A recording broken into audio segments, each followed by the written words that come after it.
Expresión profesional en nutrición.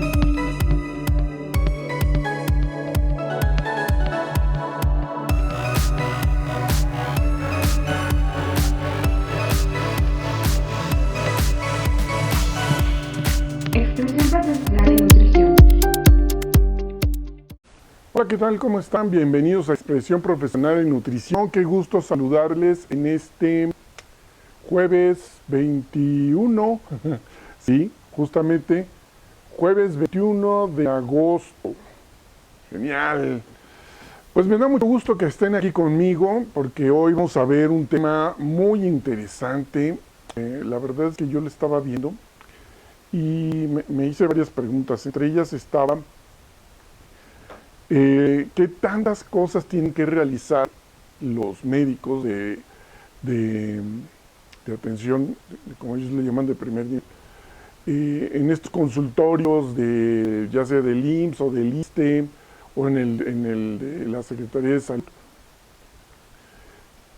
Yo hace años, hace unos 15 años hicimos capacitaciones, un poco más, un poco menos, pero capacitaciones para la Secretaría de Salud aquí en la Ciudad de México, y había, cada vez que teníamos esta capacitación, que era cada año, terminó el ciclo escolar, era la capacitación para el personal de salud, y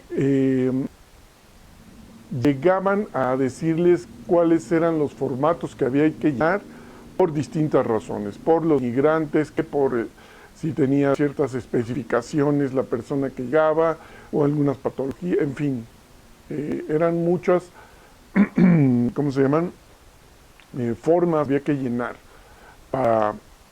en la consulta, y les pedían más. Entonces sí estaba medio complicado, pero bueno, finalmente así trabajaban. Y hoy pues vamos a hablar de estos protocolos de atención, protocolos nacionales de atención médica, Mejor Salud. Y está interesante, está muy interesante el tema. Qué bueno que están aquí conmigo. Qué gusto verlos por acá. Pues es muy reconfortante cuando la gente se conecta y nos manda saludos, ¿verdad? Aquí, saben que estamos acompañados cada jueves. Ya saben, cada jueves a las 4 de la tarde vamos a tener aquí Expresión Profesional en Nutrición. Y vamos a hacer cosas interesantes a partir ya de la próxima semana, que ya se terminan las vacaciones prácticamente. Ya llega la gente que lo estaba esperando, y vamos a continuar con nuestras entrevistas de cada semana, y por ahí vamos a tener un par de sorpresas muy, muy interesantes. Ayer publicamos algo, y aquí está, sobre un webinar que va a haber ahora el 30 de septiembre. Falta un poquito, ¿verdad? Pero se me hizo interesante, y es algo que deberíamos de considerar, y usted más que yo, porque son profesionales de la nutrición. Y es un webinar que va a realizar la Asociación Mexicana de Alimentos de Soya, AMAS. Ellos van a realizar un webinar que se llama ¿Cómo atender a las nuevas regulaciones en alimentos sin afectar el consumo? Creo que está interesante, la verdad. La verdad es que hay que meternos para poder conocerlo de primera mano, y lo va a impartir, déjenme les digo cómo se llama, la maestra Norma Betancourt. Entonces, la información ahí la puse en el Facebook, ahí lo pueden ver ahí abajito. Ahí está, para que se inscriban. Hay que escribir al correo que nos proporcionan la Asociación Mexicana de Alimentos de Soya para poder entrar a este webinar. Me parece genial. Y hay otro por ahí, que va a realizar la Asociación Mexicana de Nutriología, y me lo jalo porque ahí lo tengo, en colaboración con la American Pistachio Growers. Te invitan a su 10ª sesión académica. Esto es el 29 de agosto, o sea, la próxima semana, el viernes, si no mal recuerdo. Dice que va a hablar sobre el consumo de oleaginosas como pilar de una nutrición saludable y sostenible.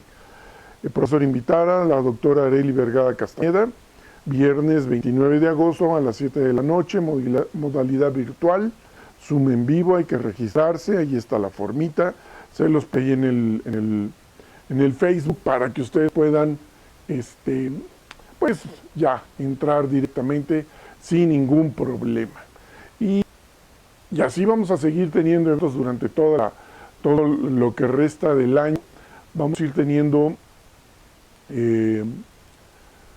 los congresos, sobre todo los congresos que todavía falta el de la Asociación Mexicana de Nutriología, que va a ser en octubre en el estado de Tabasco. También ahí espero poder participar, estar por allá, hay otro congreso, en fin, hay varios eventos. Va a haber un evento allá en la Ibero que también está interesante, por ahí creo que les compartí la información.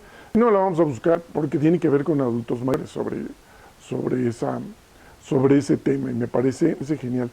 Muchas gracias, Claudia, saludos desde Jalisco, siempre innovando con temas de interés del gremio. Ah, caray. Bueno, uno trata de, ¿no?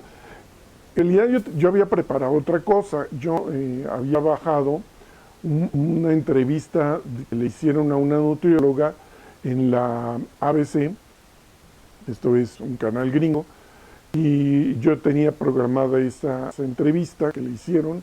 Habla sobre la alimentación y la salud mental, pero y junto con otro, que ese es una entrevista que le hicieron a una nutrióloga, bueno, ahora es nutrióloga, pero era modelo, y habla sobre los trastornos de la alimentación y lo que implicaba el mundo del modelaje y a lo que orillaron. Entonces habla abiertamente sobre el tema. Entonces eran los dos que yo iba a manejar el día de hoy, y bueno, están en inglés, había que subtitularlos y hacer toda la producción de estos videos, pero hoy sucedió algo. Presentaron estos protocolos nacionales de atención médica en un programa que ustedes conocen muy bien, que se llama, ¿cómo se llama? Diálogos en Confianza, de Canal 11. Hoy salió la transmisión, me di a la tarea de bajarme el video, editarlo para que no fuera tan largo. Vamos a ver una parte nada más, no es todo. Espero que Facebook nos respete, y si no, pues bueno, ya lo vieron ustedes en vivo, pero si no, pues esperemos que se quede por ahí. Muchas gracias, Claudia, muchos saludos a ti también, nosotros estaremos en comunicación contigo. ¿Qué les parece si vemos lo que se habló sobre los protocolos nacionales de atención médica?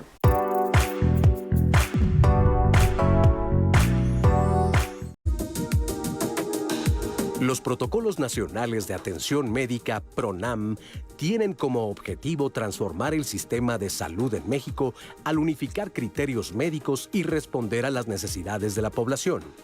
Su implementación, tanto en instituciones públicas como privadas, busca reducir la carga de enfermedades crónicas, prevenir complicaciones y quitar presión en los hospitales y centros de atención especializados. Los 6 protocolos aprobados se enfocan en diabetes tipo 2, hipertensión, enfermedad renal crónica, obesidad, sobrepeso, vacunación y los primeros 1000 días de vida. Cada uno de ellos incluye una hoja clínica de consulta rápida y un documento técnico más extenso que buscan guiar al personal médico en la evaluación de riesgos, tratamiento inicial y referencia oportuna, además de promover estilos de vida saludables. En 2024, la diabetes mellitus fue la segunda causa de muerte, mientras que la insuficiencia renal se situó en la 10ª posición. Además, en México, 1/3 de las personas adultas vive con hipertensión arterial. El 37% de ese mismo sector tiene sobrepeso y el 38% obesidad. De esta manera, la adopción de los PRONAM representa un paso hacia adelante para garantizar atención médica y conformar un sistema de salud centrado en una visión comunitaria e integral de la atención primaria. ¿Qué son, doctora? ¿Qué son los protocolos nacionales de atención médica? Tal vez primero tendríamos que referirnos a que entran dentro de este eje principal que dicta la administración actual, la doctora Sheinbaum, nuestra presidenta, y el doctor Kersenovich, nuestro secretario de Salud. Y básicamente lo que pasa es que estamos virando un poquito a tener mucha más presencia dentro del primer nivel de atención. ¿Por qué? Porque es donde podemos nosotros diagnosticar oportunamente, tratar oportunamente y también hacer mucha prevención y promoción de salud. Entonces, dentro de este eje principal, entonces nace en esta administración ya la decisión absoluta de hacer protocolos nacionales de atención médica, tanto para el primer nivel como para niveles de especialidad. Así es, y es a nivel público y privado, doctora. Así es, porque estos protocolos que hacemos en el Consejo de Salubridad General realmente son normativos y regulan. Entonces, estos deben de seguirse a lo largo y a lo ancho del país en nuestras instituciones públicas y en las instituciones privadas. Ahora, ¿por qué es importante, doctor, desde su punto de vista, que hayan estos protocolos enfocados precisamente a prevenir o evitar complicaciones en las personas, en los ciudadanos, doctor? Gracias. Bueno, primero quiero decir que estos protocolos surgieron quizá como la primera estrategia que nuestro secretario de Salud actual tuvo en cuanto fue nombrado, identificando que sobre todo hay muchas personas que padecen enfermedades que a lo largo de la vida van deteriorando mucho su calidad de vida y que aparte implican una presión económica muy importante para las instituciones.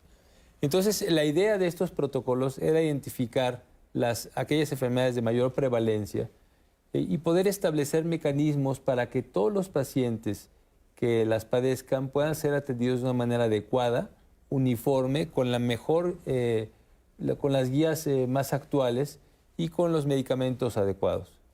Es muy relevante el hecho de decir que tenemos que tener cierta uniformidad en los criterios, pero también otra parte muy importante es que estos protocolos, a diferencia de otras guías que anteriormente se utilizaban, tienen como objetivo también favorecer la participación activa de los pacientes en el cuidado de sus padecimientos. Que eso también resulta muy relevante y novedoso dentro de los protocolos. ¿Y por qué en este momento se enfocan a la atención primaria? Y si le pueden explicar al auditorio, doctora, ¿qué es la atención primaria? Bueno, la atención primaria nos estamos refiriendo al primer nivel de atención. Son los consultorios de médicos generales o es el primer contacto con el que va a llegar la gran mayoría de nuestros pacientes. Por eso están referidos a ese nivel de atención. Generalmente consideramos que es a donde va el paciente por primera vez, toca la puerta y por eso va desde la prevención primaria de decir, quizá esta persona tiene este riesgo, podría desarrollar estos padecimientos y va enfocado a diagnóstico primero, al diagnóstico inicial, al diagnóstico temprano y una vez diagnosticadas las enfermedades, ahorita son estas 5 enfermedades que son las más comunes, las más prevalentes, viene otro tipo de prevención, en tratarlas bien, con los medicamentos de vanguardia, tratar de ser uniformes para evitar que esas enfermedades avancen, se compliquen y terminen con discapacidad, con muertes prematuras o con alguna otra complicación que podemos evitar, ¿no? Podemos evitar si intervenimos en el momento adecuado, en la historia natural de la enfermedad. Nosotros lo llamamos historia natural de la enfermedad, ¿no? Va evolucionando, todos los padecimientos tienen una historia. Entonces, estos protocolos nos ayudan a que de manera homogénea podamos intervenir en ese desarrollo natural de la enfermedad y ponerle barreras a la enfermedad para evitar que se complique. Así es. Y justo hablar, doctora, que bueno, son 6 lineamientos, pero explicarle a la gente por qué en estas enfermedades básicamente como son la diabetes, la hipertensión, las enfermedades renales, la obesidad, el sobrepeso, es donde más se enfocan estos protocolos. Bueno, es importante mencionar que las enfermedades cardiovasculares son la principal causa de muerte del mexicano. La segunda es la diabetes para hombres, mujeres y la población general. Y ambas se pueden prevenir. Parte de la prevención está en estos protocolos. Por ejemplo, el protocolo de atención de sobrepeso y obesidad, si se atiende a tiempo, si el paciente se atiende en sobrepeso, no pasa obesidad. O si pasa obesidad, que quede en etapas tempranas de la obesidad y no avance a obesidades complicadas. A obesidades que traen como consecuencia la hipertensión, Claro. la diabetes y después la enfermedad renal crónica. Es toda una secuencia de eventos que podríamos prevenir las dos principales causas de muerte del mexicano. Con eso pretendemos, de eso nos hacemos ilusiones, ¿no? De que Así es. sirvan para prevenir hipertensión, diabetes, enfermedad renal crónica. Pero podemos incluso prevenir obesidad y vamos a pensar, ya está instalada la enfermedad, podemos prevenir las complicaciones Claro. de esa enfermedad y evitar que disminuya la esperanza de vida de Por esa supuesto. persona. Eso es lo importante precisamente de estos protocolos.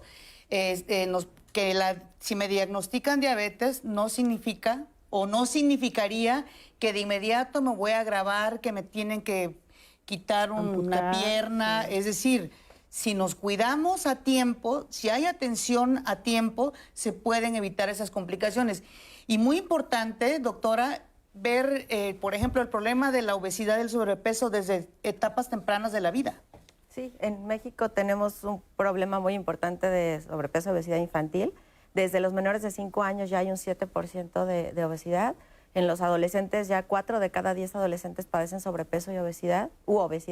Entonces es importante incidir desde etapas tempranas. A veces tenemos la falsa idea de que son chiquitos, cuando crecen se les va a quitar o ya van a bajar de peso y realmente no.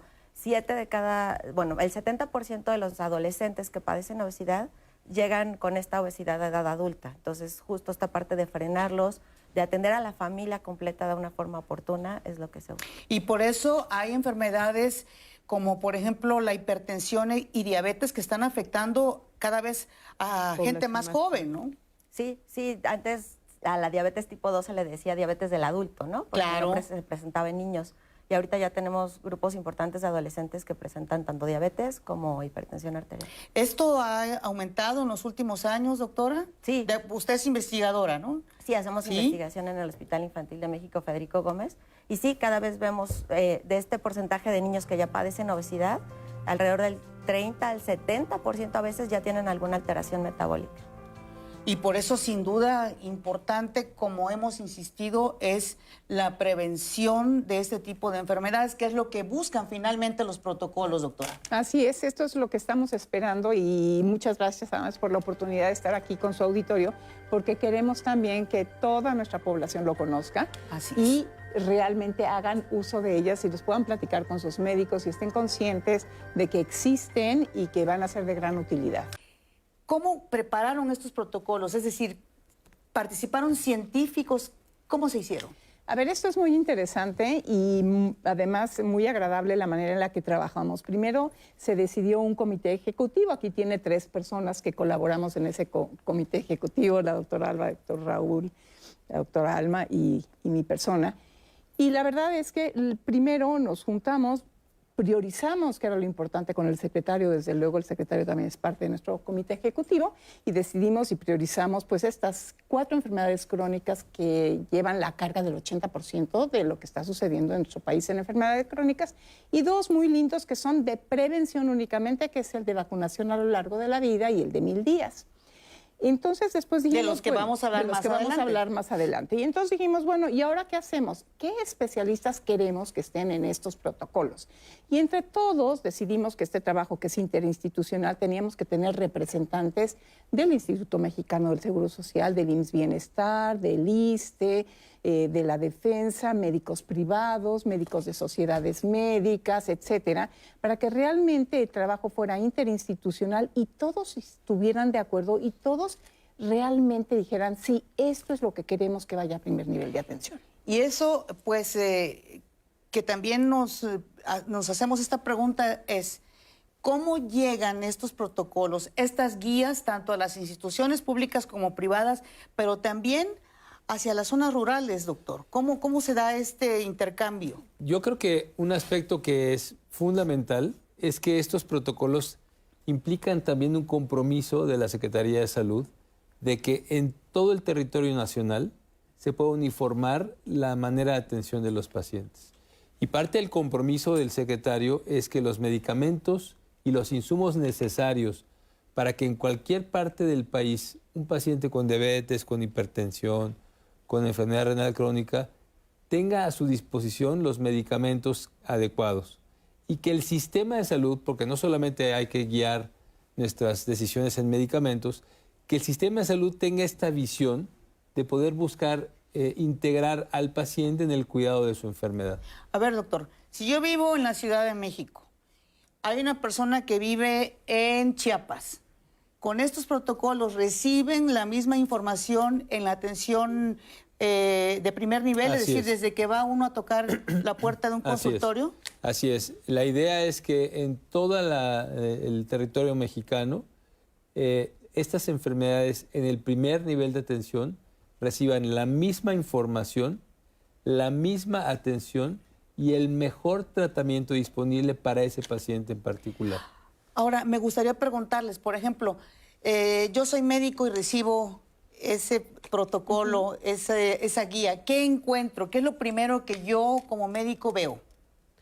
Bueno, pues la información general de la enfermedad que estamos hablando o del PRONAM que estemos tratando. Después, ¿qué es exactamente paso a paso lo que tengo que hacer con ese paciente que tengo enfrente? ¿Qué le tengo que hacer para diagnosticar, para las pruebas que tengo que diseñar, la información que además el médico le va a decir al paciente?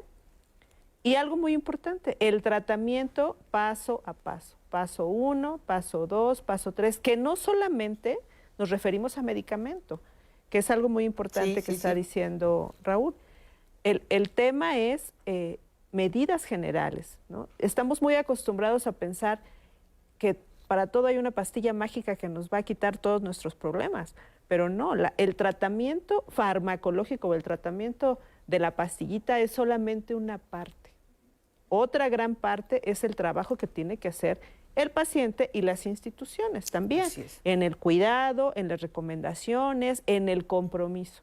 El que yo tengo una enfermedad incurable como es la diabetes, no quiere decir, como dijimos en el segmento anterior, que tengo que seguir la historia natural y morir con una mutilación, morir antes de lo que debo morir, etcétera. Por ejemplo, si en mi familia hay mis padres, familiares cercanos con diabetes, ¿me tengo que poner en alerta, aunque todavía no tenga los síntomas? Y ahí los PRONAM, ¿cómo podrían ayudar? Perfecto, sí. Tener antecedentes familiares de diabetes tipo 2 aumenta la probabilidad personal de adquirirla. Es decir, ahí vamos a tener ya un factor genético, que no necesariamente se va a cumplir. Tiene que juntarse con el factor ambiental, con nuestro tipo de alimentación, con nuestros hábitos de actividad física, que no necesariamente tiene que ser ejercicio, puede ser no ser tan sedentario. Y en los PRONAMs hay una parte en que tratamos de incentivar al médico que aunque el paciente llegue por otra causa, por ejemplo, una infección de vías respiratorias que son tan comunes, pese, mida al paciente, calcule su índice de masa, vea si está en rango normal, sobrepeso u obesidad, y de acuerdo a las características personales de ese paciente, que podría ser sobrepeso u obesidad, más antecedente familiar de diabetes o más la edad, ya haga detección temprana. A lo mejor por la infección no necesitaba que le midiera una glucosa, pero en ese momento puede decidir pedirle una glucosa en sangre, una hemoglobina glucosilada, y saber si es normal, si tiene prediabetes o si ya tiene diabetes. Sí, De ahí sí. la relevancia precisamente de tener o de contar con esta guía, doctora. Exactamente, exactamente, que es una guía muy sencilla, muy ilustrada, que puede estar al lado del médico y compartirla con el paciente. Así es. Irse guiando y enseñándole al paciente cómo, porque el paciente puede decir, pero ¿por qué me pide glucosa si yo vengo por una infección de las Claro. urinarias? Pero si hay ese conocimiento previo, entonces Sí. es la manera de Usted poder cumple estos intervenir. factores. Que es en el caso, por ejemplo, de los niños, ¿no? Que también, y niños y adolescentes, donde también se están viendo casos tempranos de diabetes. Idealmente esta parte de sistematizar que cualquier niño, bebé, persona que entra al consultorio sea pesado, medido, en el caso de los niños los graficas, identificas oportunamente este riesgo de sobrepeso, obesidad, y lo ideal es que la consulta sea en familia, no lo tomes solo con el niño, sino también con la mamá, idealmente también papá, quien está involucrado en el cuidado del niño para que promover este cambio de hábitos, ir hacia el estilo de vida saludable, promover una alimentación sana en familia, el hacer actividad física, idealmente en familia, idealmente al aire libre, para evitar estos riesgos para estas enfermedades. Bueno, la realidad es que tristemente muchos de los pacientes con sobrepeso u obesidad son maltratados a nivel de la sociedad, a nivel de las familias y también, decirlo, a nivel del sistema de salud. Porque se atribuye a que el paciente con obesidad es el responsable principal de su problema de peso y la realidad es que esto es muy multifactorial. Desde luego implica mucho los hábitos, implica mucho el tipo de alimentación y ni siquiera la de ahora, sino la que uno desarrolló o la que A lo largo de la llevó vida. a cabo a lo largo de la vida, muchas veces desde las infancias. Pero hay factores genéticos y factores biológicos que implican o que influyen en el desarrollo de obesidad. Entonces, creo que una parte muy relevante es, y parte de lo que hemos intentado, es sensibilizar al personal de salud, en primer lugar, de que el problema de salud de un paciente implica el compromiso de todo el equipo. En segundo lugar, establecer estrategias que permitan que ambas partes puedan cumplir con lo que se necesita. Y por otro lado también, creo que una parte fundamental es establecer relaciones de confianza, Claro. de respeto y de colaboración mutua. Sin ellas, prácticamente en ningún padecimiento vas a poder lograr buenos resultados. Vamos a seguir, por supuesto, hablando del problema del sobrepeso y la obesidad, doctora, pero a mí me gustaría preguntarle, ¿qué diferencia hay entre lo que es una guía y lo que es un protocolo, que es el enfoque de este programa, doctora? Muchas gracias que lo pregunta porque sí es importante. Fíjese que a nosotros los médicos nos encanta hacer guías. Hacemos muchas guías.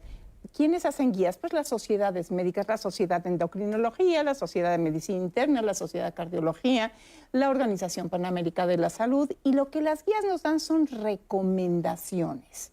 Y estas recomendaciones a veces difieren un poco entre el mismo padecimiento y los diferentes tipos de guías.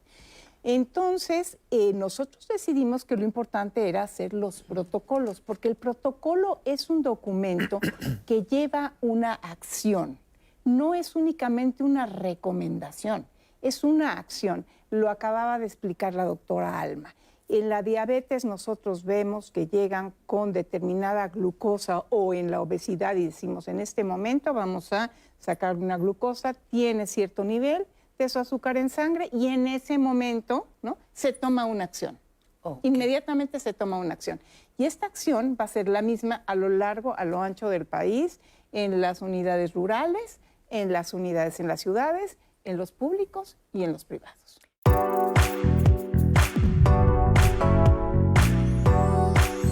Es el resultado del karaoke del fin de semana. Mil perdones, es que se acabaron las pilas aquí del micrófono y por esa razón ya no me escuchaba, pero ya estamos aquí. Muchas gracias. Sí, ya Gabriela Saldaña, Carmen Ruiz, muchas gracias por avisarme de que no se está escuchando y no me percato. Bueno, acá arriba, también, pero arriba está una cosita, bueno, es el receptor que manejo color azul y uno verde, hay dos. Los verdes es de encendido y el azul de que está en sincronía. Cuando se apaga, y yo lo estoy viendo, es porque acá que tengo aquí, que tengo aquí abajo, se silenció, bueno, se acabó la batería, como fue el caso, y entonces pues por eso es que no nos escuchamos, pero volviendo al tema de todo esto, muchas gracias. Sí, no tenía sonido Gabriel, muchas gracias. Volviendo al asunto de esto, en resumen, algo que creo que es que no sé si ya se hacía o realmente está siendo innovador, pero cuando habla de prevención, pues yo me acuerdo que había algo que se llamaba Prevenims, ¿no? Un programa que en sexenios pasados se tenía, pero bueno, ya saben que en este y el gobierno pasado pues, no se hacía nada, ¿no? Ellos dicen, el gobierno pasado y dicen que antes de ellos no se hacía nada. Entonces, yo me acuerdo que había algo de prevenir, ¿no? Y ahora pues está sucediendo esto, que es prevención.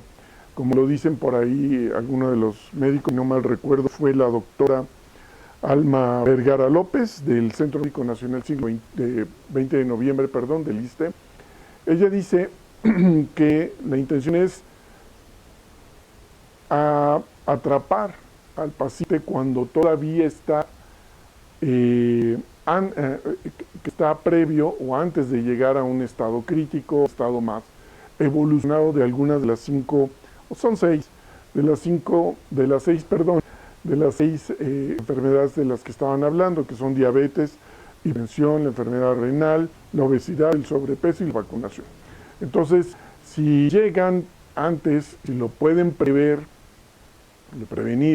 entonces vamos a tener mejores resultados y estos protocolos están hechos para eso, para agarrarlo antes de que llegue a un estado evolucionado o un desarrollo mayor, o un desarrollo, de la enfermedad. Entonces, me parece muy interesante esto de los protocolos que se van a establecer pues, en todas las dependencias de gobierno y en privados.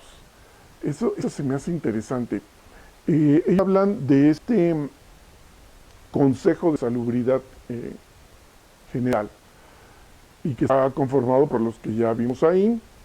Patrice Clark es la secretaria de este consejo y ella habla y dice, pues están varios miembros de este consejo, público y privado. Y eso nos está dando la oportunidad de homogeneizar estos protocolos. Ustedes díganme, ¿cuál es su percepción? Porque parece que es una muy buena oportunidad de hacer las cosas.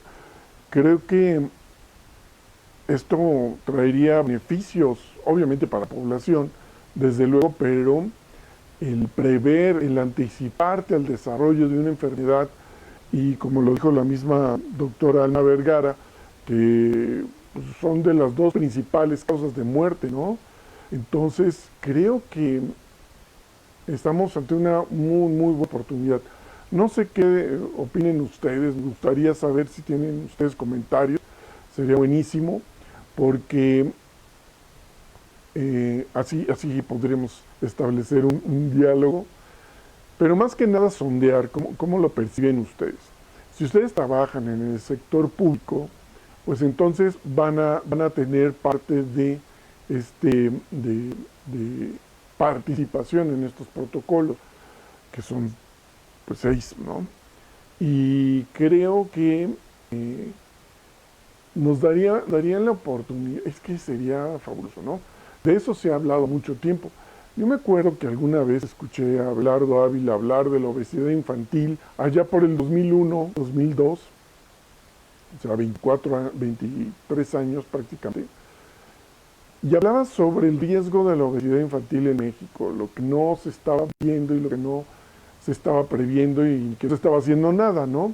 Bueno, pues 23 años después estamos aquí parados con una población con problemas de obesidad y sobrepeso muy serios y no se hizo nada. Ya lo hemos platicado aquí, sexenios van, sexenios vienen, se hacen programas, se implementan, le dan continuidad y pues al traste con la salud en este país, ¿no?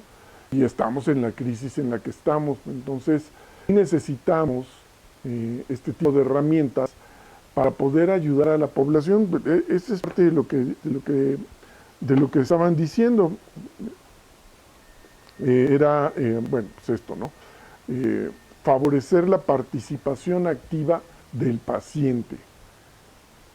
Pareciera imposible, pareciera una meta muy ambiciosa, hacer que tu paciente participe. Se trata de él y a lo mejor pues sí ya lo logras y ya lo haces, porque al final del día lo que tú como profesional de la nutrición haces es darle recomendaciones a este paciente y él las tiene que seguir y pues ahí está el éxito de tu consulta, que si lo logres, ¿no? Que logres hacer que participe tu paciente, es que no hay de otra. O sea, no es unidireccional, no es que tú como nutriólogo vas a resolver las cosas con el simple hecho de que lleguen y se sienten enfrente.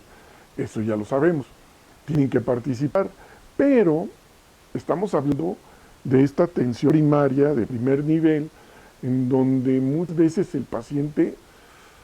yo le explicaba la semana pasada de una clase de marketing, de health marketing prácticamente, y hay 4 tipos de pacientes, de consumidores de salud. Los que están informados, los que tienen información y quieren y participan, y los que tienen la información pero no quieren participar, no. Ese es un tipo. Y luego están los que no saben nada, no tienen información, pero quieren participar. Y el peor de todos, el que no tiene la información, pero que tampoco quiere participar. Ese paciente pasivo, que no quiere hacer nada y que espera que le diga o lo que le receten, el medicamento que le den, solucionen sus problemas sin tener que hacer nada. Y eso es lo terrible, ¿no? Carmen Ruiz nos dice, los nutriólogos tenemos que saber cómo nos insertamos en cada protocolo. Exacto.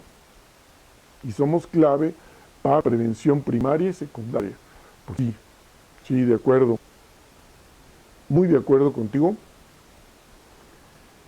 Tienen que buscar insertarse.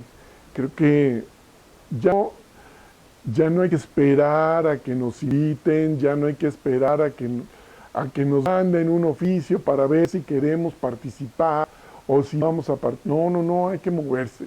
Y como se están haciendo las cosas ahora con lo de la campaña del bienestar, del vivir saludable, creo que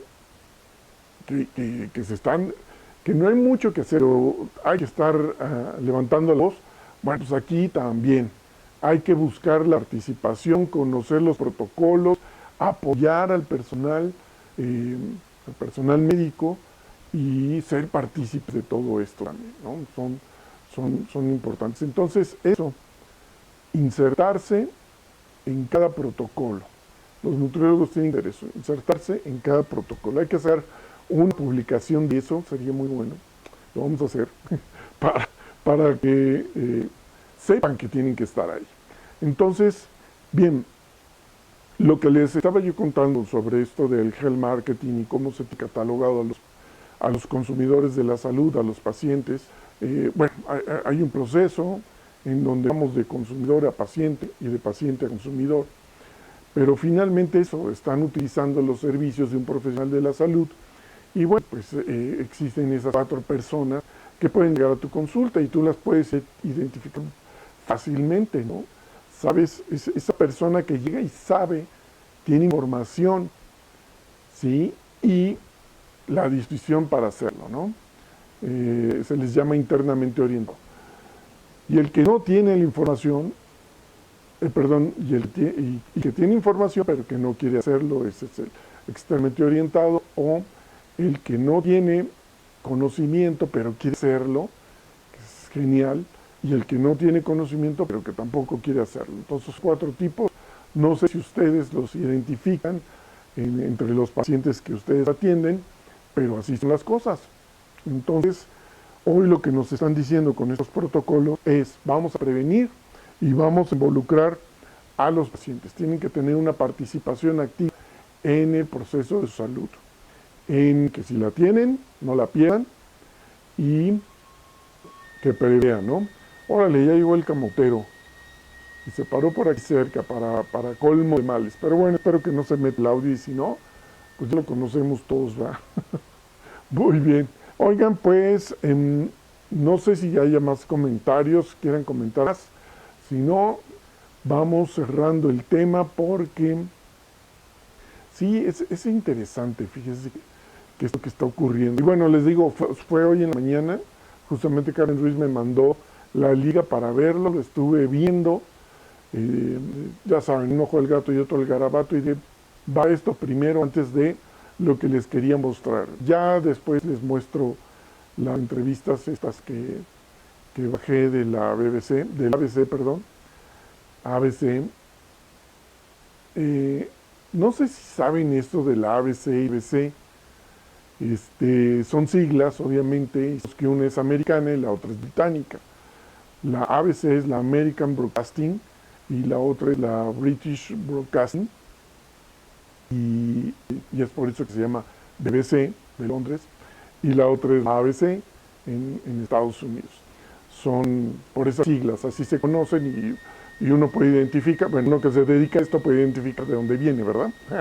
Ok, bueno, pues publicaron esta entrevista que le hicieron a esta nutrióloga que tuvo que ver con salud mental, se me hizo interesante, es un estudio, y la otra pues de la nutrióloga que vivió en carne propia la presión por tener una silueta delgada en el modelaje y todo esto. Que se me es muy interesante. Pero bueno, eso lo veremos más tarde y ya trataré yo de compartírselos. Y pues ya la próxima semana empezamos con nuestras entrevistas nuevamente y vamos a seguir compartiendo notas y eventos. Eventos que ya están aquí a la vuelta de la esquina. Sí, empieza septiembre y empiezan muchos eventos. Agosto es periodo vacacional. Julio-agosto normalmente ya están en vacaciones, pero ya están regresando algunas universidades, entonces vamos ahí también a estar presentes. Bueno, pues si no hay más, les agradezco mucho que hayan estado con nosotros, muchísimas gracias. Oigan, quiero hacer una aclaración. A las personas que les han llegado todavía sus regalos, les van a llegar, tengan paciencia, esto vale, pero seguro. Eso sí es importante que lo sepan, ¿sí? Y una vez que lo reciban, por favor, tómense una foto y compártanla con nosotros, si son tan amables, para que nuestros patrocinadores, los que nos apoyaron con los regalos, vean que efectivamente se entregan. Y sobre todo, los espectadores, pues que vean que sí se cumple en este programa, se cumple con lo que se promete. Muy bien, pues muchísimas gracias. Todavía nos vemos el próximo fin de semana, la próxima semana, en agosto. Todavía va a ser agosto, qué emoción. Y me va a dar mucho gusto tenerlos aquí nuevamente. Saludos a todos los que se conectaron, muchas gracias. Nos vemos aquí la próxima semana.